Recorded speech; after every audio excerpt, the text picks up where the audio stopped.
Umuntu akazi noma ajabule noma aphatheke kabi noma acelebrate ukuthi impilo inkosi emagcokama ibe impumelelo kwaze kwafika la.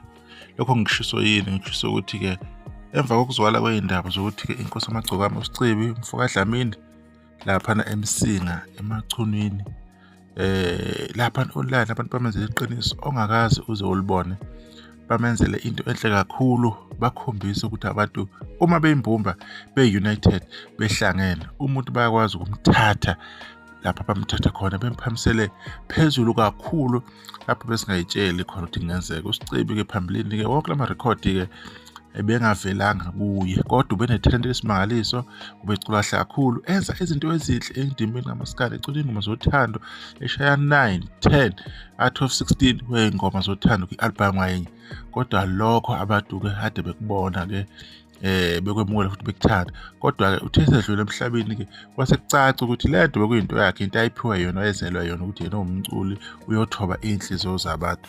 Ngikhuluma ngani na? Ngikhuluma laphana ke kwi-22 Africa Facebook page ithi lashona ilanga by inkosi emagcokama featuring Limited Nala Siney'Ntuli, bathi isikhuphukele ku-number 1 kuma-daily chart ngokuthi isidlaleke more than 115,000 times izolo. Ngicabanga ukuthi kodwa phela abakhulumi ngento yanamhlanje, mhlawumbe into yayizolo because uSpotify u-update late or lapha ngo-4 unoku-update ngo-4 uSpotify, so into okhuluma ngayo uSpotify into ya 24 hours ago. Ngaleyo ndlela ingoma kuyasibeka ku-number 1 laphana ku-Spotify, laphana ku-YouTube yaphinde yahlala ku-number 1 laphana kuma-trending music charts.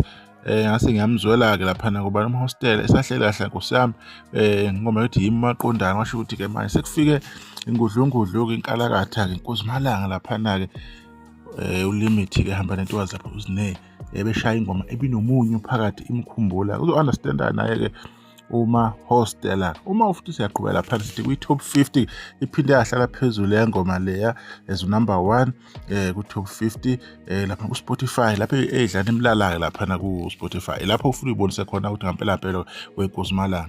Kuthe kusenjalo-ke lapha ku-number 1 amanye ama-album nezinye ingoma kaSicibi ey'sebenzile. U-number 5 Amabulawo, u-number 8 bahamba bonke kuma-album abo athini-ke True Colours, naleyo number 13 ethi Sazochomelana ehamba nobani nobuhle.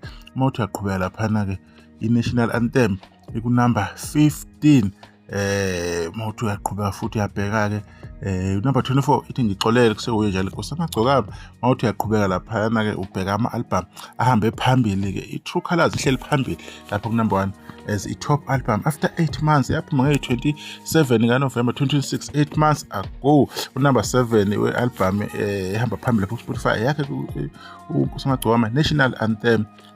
Ngoba nibona-ke ihleli-ke ikhuphukile, mase siyabheka-ke siyakhuphuka-ke laphana-ke i-Ride or Die ihle ku-number 13 kuma-top album. So besithi-ke i-First Class number 50 shoot ama-album awu-4 kabani kaSicibi Inkosi emagcokama-ke ahamba-ke phambili 4 wama-album ngesikhathi esi-1. Sengakutshela lokho nje mahhala for free ukuthi kokuqala nqa ukuthi umculi abe nama-album awu-4 mina engimaziyo. Maybe bakhona abanye uDrake wayenama-album ayi-3, angazi noma akabani u-4, but this is the first time ever ukuthi umculi ngimazi mina. Ngaba khona olunye ulwazi oluphambilini olusazovela, but according to my own understanding this is the first time ever ukuthi-ke kube kanje. So siyabonga kakhulu ukuthi abantu be-celebrate-ke impilo yalensizwa ngengoma emnandi, ngomculo wakhe ade bodlala online, okukhombisayo ukuthi abantu bayakwazi ukudlala. Abantu badika nje ukuthi kube ne-push kwesinye isikhathi, kodwa akusenani. Ngithozela ukuthi mina-ke bepruvela abantu ukuthi uSicibi uyashaya ingoma, uyayazi ingoma, kade aqala ukucula, kade aqala ukuyenza lento from 2015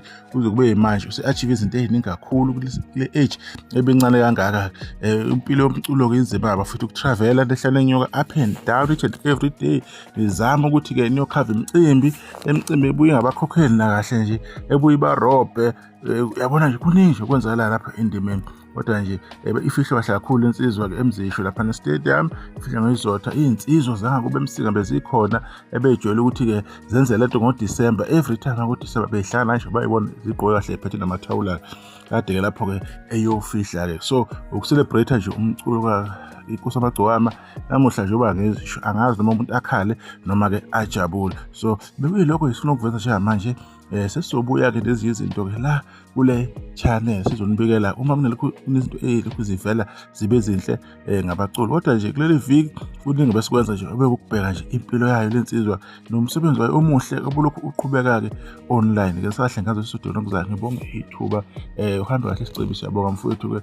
Asazi noma sisazoyenza nevidiyo ngawe, kodwa makukhona okuvela okuhle lapha online sekusiqhubekile nje igama lakho-ke life liyohlala sehlizweni zethu. Sithemba umndeni ukuthi uzoduduzeka, uzothubeka abanxebe, iy'ngane zakhe ngoduso yakhe, abafowabo, abashana, obhuti, osisi. Sithemba ukuthi yena bazoduduzeka balahlelwe ingane yabo ade beyithanda kakhulu, ade yikho konke kubona emphakathini behlonishwa kakhulu endaweni ade baziwa nje ukuthi kunensizwa nje yokuceba icula kahle kakhulu phambi iflag lasemsinga ney'nsizwa zakhona-ke ilahlekile, izilahlekele kakhulu nabaculi-ke nje ade ngoza kwabo nje sithi nxa sekubona-ke insizwa kulela ngokuthula-ke. Sithemba ukuthi yena kodwa-ke bazothola ukududuzeka ey'nhlizweni-ke zabo.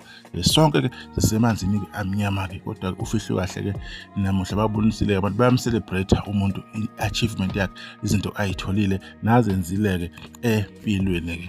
Isakahle sesiyodibana okuzayo.